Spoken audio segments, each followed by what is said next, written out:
और आपको बता दें कि हरिद्वार में आज जो सीडीएस रावत की अस्थियों का विसर्जन होगा। सीडीएस रावत की पत्नी मधुलिका रावत की अस्थियों का आज विसर्जन होगा। हरिद्वार में वीआईपी घाट पर अस्थियों का विसर्जन किया जाएगा। तो पूरे विधि विधान के साथ में, वैदिक मंत्रोच्चार के साथ में अस्थियों का विसर्जन होगा और सीडीएस की बेटी कृतिका और तारिणी अस्थियां लेकर हरिद्वार पहुंचेंगी, जहां पर पूरे विधि विधान के साथ में सीडीएस विपिन रावत और उनकी पत्नी मधुलिका की अस्थियों का विसर्जन किया जाएगा।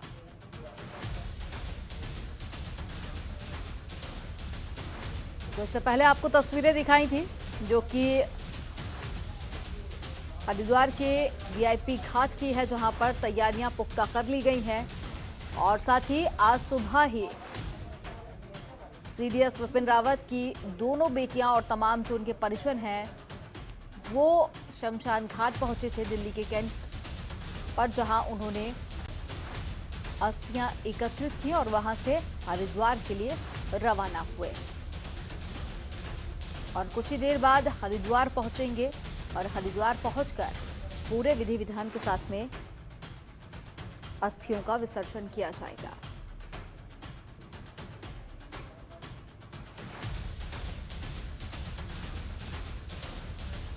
तो कल सीडीएस विपिन रावत और उनकी धर्मपत्नी मधुलिका का अंतिम संस्कार किया गया था। आज सुबह अस्थियां लेने परिजन शमशान घाट पहुंचे और अब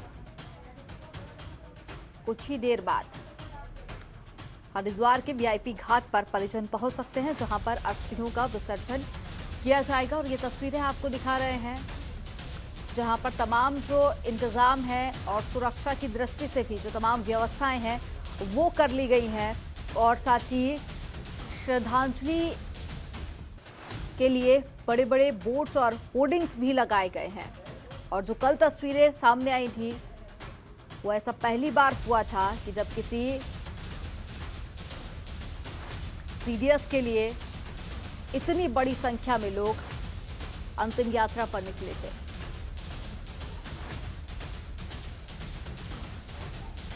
ज्यादा जानकारी के साथ में संवाददाता संजय जुड़ गए हैं। संजय, आज अस्थियों का विसर्जन होना है, कब तक परिजन हरिद्वार के गंगा घाट पर पहुंच सकते हैं, क्या ज्यादा जानकारी है? बिल्कुल अमनदीप, सीडीएस विपिन रावत के पंच तत्वों में विलीन होने के बाद आज उनकी जो अस्थियां हैं, उनकी वाइफ जो मधुमिका रावत है, उनकी अस्थियां आज हरिद्वार पहुंचेगी। हालांकि कुछ देर में उनके पहुंचने की जानकारी बताई जा रही है, लेकिन यहाँ पर जो तैयारियां हैं वो पूरी कर ली गई है। सुबह से ही यहाँ पे जो गंगा सभा है जिला प्रशासन ने, हालांकि उत्तराखंड सरकार की तरफ से भी तमाम जो तैयारियां हैं वो लगातार की जा रही है। कहा जा सकता है कि हिंदू रीति रिवाज के साथ आज उनकी अस्थियां गंगा में विसर्जित की जाएगी। गंगा पतित पावनी मां गंगा की अविरल जल में उनकी अस्थियां जो प्रवाहित की जाएगी। जी अमनदीप।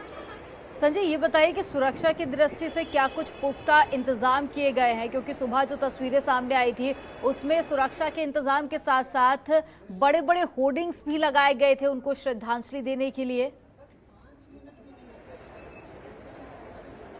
बिल्कुल, उनके जाने के बाद देश भर में शोक की लहर है। वहीं पूरा देश दुखी है कि हमारे बीच जो देवभूमि की माटी में जन्मे आज वो दुनिया को अलविदा कह चुके हैं। हालांकि लगातार ही अगर यहाँ की सुरक्षा व्यवस्था की बात की जाए तो सुबह से ही जो प्रशासन द्वारा, जो मिलिट्री के जवान हैं, उनके द्वारा तमाम तैयारियां की जा रही है। हालांकि कुछ देर में जो यहाँ के सैनिक जवान हैं उनके द्वारा उनको बैंड बाजे के साथ उनकी अस्थियां हैं जो वो रिसीव की जाएगी। उसके बाद हिंदू धर्म के अनुसार जो रीति रिवाज होते हैं वैदिक मंत्र उच्चारण के साथ उनको गंगा में प्रवाहित किया जाएगा। तमाम तैयारियां यहाँ पे पूरी कर ली है। हालांकि जो कुछ वीवीआईपी आने की भी यहाँ सूचना बताई जा रही है उसको लेकर भी तमाम तैयारियां यहाँ कर ली गई है। तमाम जो बैंड बाजे हैं जो उनको सलामी देंगे वो सब यहाँ तैनात, जो सैनिक है सैकड़ों की संख्या में सैनिक यहाँ तैनात कर दिए गए। और सुरक्षा की बात की जाए तो वो भी तमाम यहाँ पूरी तैयारियां कर ली गई है। जी अमनदीप।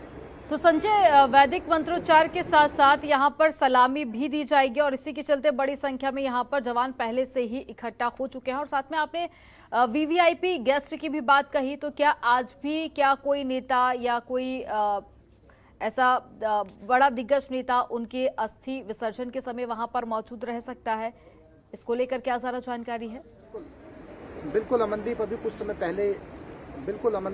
समय पहले यहाँ पे जो कैबिनेट मंत्री यतीश्वरानंद है वो पहुंच चुके हैं। हालांकि तमाम जो वीवीआईपी और जो नेता आने हैं उनका आने का सिलसिला लगातार जारी है। हालांकि जिला प्रशासन के जो बड़े अधिकारी हैं तमाम यहाँ पर मौजूद है। हालांकि भाजपा के प्रदेश अध्यक्ष मदन कौशिक की आने की भी यहाँ सूचना बताई जा रही है। तो तमाम जो तैयारियां हैं वो पूरी कर ली गई है। हालांकि सुबह से ही जो तैयारियों में यहाँ प्रशासन लगा है तो साफ कहा जा सकता है कि जिस तरीके से देवभूमि में जन्मे देश के सूर्य गाथा का मिसाल बन चुके उनके जाने के बाद कहीं ना कहीं पूरा देश में शोक की लहर है। तो वहीं उत्तराखंड से भी अगर बात की जाए तो उनकी अलग ही पहचान रही है, क्योंकि उत्तराखंड वासियों को उन्होंने लगातार यही प्रेरणा दी है कि यहाँ की जो हरियाली है वो कायम रखी जाए। यहाँ की जो हरियाली है उसी से यहाँ की पहचान है। तो तमाम उनकी जो बातें हैं वो याद आती है। तो उसी को देख के पूरा उत्तराखंड भी कहीं ना कहीं शोक की लहर है। जब भी वो उत्तराखंड आते हैं, हालांकि अप्रैल 2018 में जब वो उत्तराखंड आए थे तो कहीं ना कहीं उन्होंने युवाओं से मिले थे, युवाओं को एक अच्छी ऐसी प्रेरणा दी थी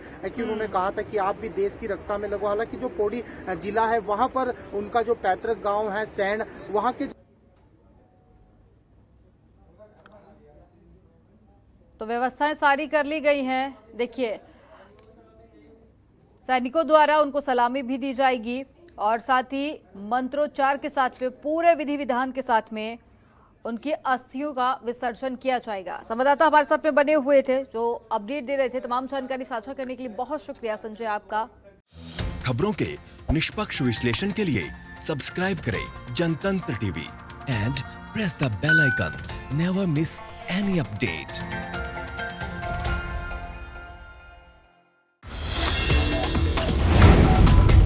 Download the Janatantra TV app, available on Google Play and App Store. Download it now.